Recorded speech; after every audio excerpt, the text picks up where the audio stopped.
But that's one. What was the other one? Can I talk about LeBron real quick for like 2 minutes? Because LeBron it's getting real frustrating right now as a Lakers fan. Not even so much so for LeBron being like playoff mode activated, so he's out here hooping now. But just kind of how things have been going this season in terms of how things have been treated. Um, we all know that LeBron ain't never really been in trade rumors, right? We all know this. But I'm not really here as much for the isolation I'm beginning to see between it being like LeBron and the teammates. I'm not really here for that. And reason being is because uh a lot of these young guys are um guys that I've seen mature over the past couple years and grow up and get better as players.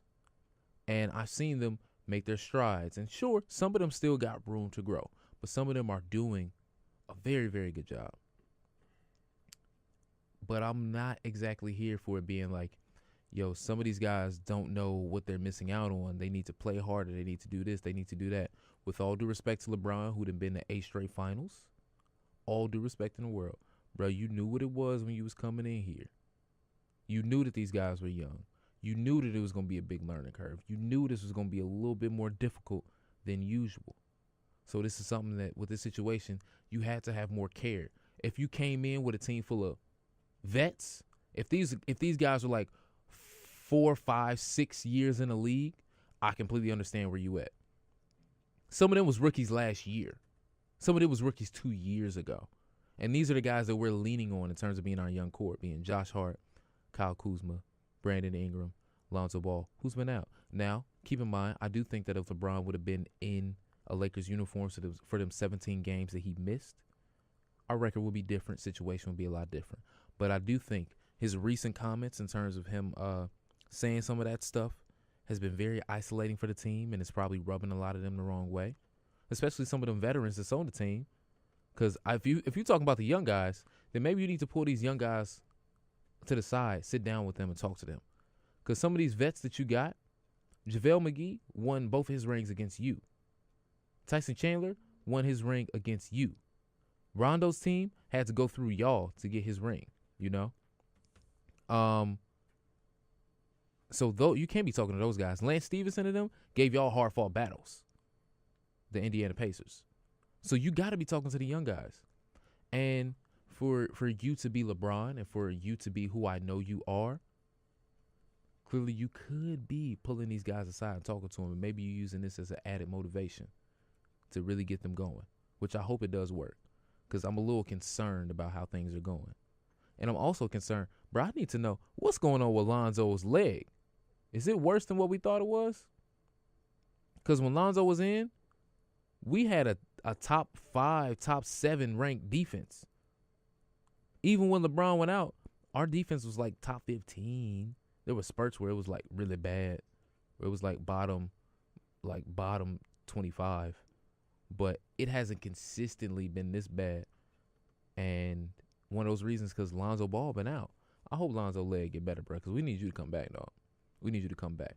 But all in all, I say all of this because I'm sure a lot of them players felt the way about their names being floated around so easily in trade conversation. This being the first real time they had to go through that and learn that this really is a business, you know? They really had to learn, oh, man, this how this actually works. This how this goes. Okay. All right, then. And then come back and play on top of that.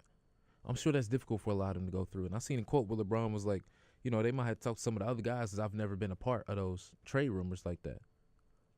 Understanding of that, LeBron, but come on, bro. You ain't got to put that out there in the media. You could be like, yo, man, look, everywhere I've gone, there have always been trade rumors about my teammates. I sit down, I talk to them and explain to them this is how the game of basketball works. These are some of the things that goes on. I understand that these guys are a little bit younger, so this might be the first time they really going through this. So I'm here to help them. As long as we here together, I'm here to help them. As long as we all in a Laker uniform, I'm their teammate, I'm their big brother, I'm going to be here for them. I'm going to help them out. you know? And maybe people might pick apart as long as they teammates, as long as they this, as long as they that. But at the very least, it's just showing them and reassuring them that you got their back as long as they there and that you're not just kind of faking it. I don't think that you are, but the crowd of people that think that you are is getting a little bit louder. So can we please just fix that? Because I was out there in L.A., man. They was playing the Pelicans. As soon as I got off stage, I was trying to run to be like, where's the score to the game at? You know, because it's a local game there. So I'm hyped. I find out they losing. I'm like, bro, don't even cut that mug on, bro. Let me go find something to eat. Y'all finna make my blood pressure rise, bro. And I don't even need to be worried about that at my age right now. Didn't make no sense whatsoever, y'all. No sense whatsoever. But all right, we're gonna take a break real quick, play some more music. When I come back, we're gonna talk about some R. Kelly. We're gonna talk about some